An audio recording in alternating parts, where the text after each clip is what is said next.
Great question. Does God exist? And that's actually one of the first statements in the greatest book of Jewish law. His name was the Rambam, one of the greatest rabbis and doctors in history. 14 books, every single Jewish law. And guys, I want to give you this answer. He writes like this: Yesod HaYesodos, the foundation of all foundations, Ve'amud HaChochmos, and the pillar of all wisdoms. And this is a man who took basically medicine from superstition to science, 10 books of medicine, Jewish law. One of the greatest minds in human history is writing now. He says, Leida, Sheyesh Motzei Rishon, know that there was a first existence. There was something that existed first.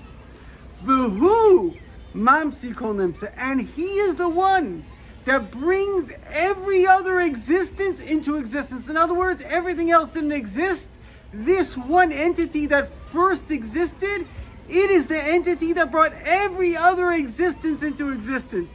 The Chol HaNimtzoyim, anything that exists, Mishamayim V'aretz, whether it's in heaven, whether it's in earth, wherever it is, Umasha B'neim, anything in between, Lo Nimsu Elam HaMitzis Himotzei, they only exist because he exists.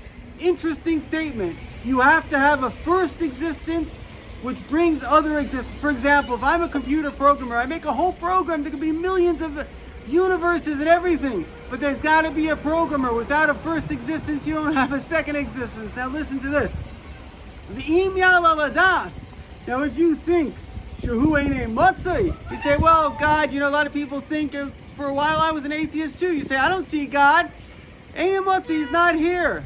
But listen to this, Ein davar acher yochel limatzis, but nothing else could. Because if I look at a computer and I say, well, there's no computer programmer, well, there can't be a single thing in that without me. I was at the Kotel, the Western Wall, I met a young Jewish man from Russia. I said, do you believe in God? So he says, no. He says, I believe in science. I said, really? I said, do you believe in DNA? He said, yes. So I say, so you believe in something you can't see? He says, I can see DNA. I say, tell me, do you believe in a book? He says, what do you mean? I said, did a book have an author? He says, obviously it has an author. I said, is DNA not 5,000 books and it creates every single living thing? Doesn't it have an author? So sometimes when you look at the product, obviously this guy that made the product. It's very, very, very simple. Now, we'll conclude with this. He says, V'im yal al hadas. Sorry about that. It's a busy street here. V'im yal al hadas. And if you think, She'ein kol hanimtzoyim milvadim etzuyim, let's say nothing else exists. Even if everything was gone, it wouldn't take away from his existence. Hu levadi yimase, because his existence is not like our existence. This is how he concludes. You see, v'lo yibatu hu levitulam.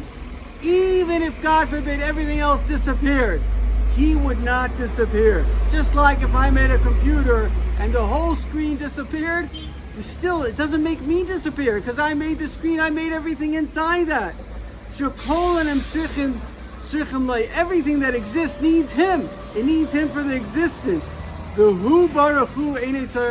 But he doesn't need them for existence because he made them, they didn't make him. Now this is the funny thing. When we ask the question, why does God exist? Because we're starting off with the wrong question.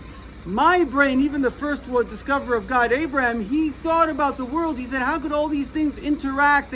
All of science proves God, basically. But the more we know about science, the more we realize it's miracles and they're so deep. But the thing is this, we still discover God from our mind. First we see our reality, then we realize somebody made our reality. But it's actually the reverse.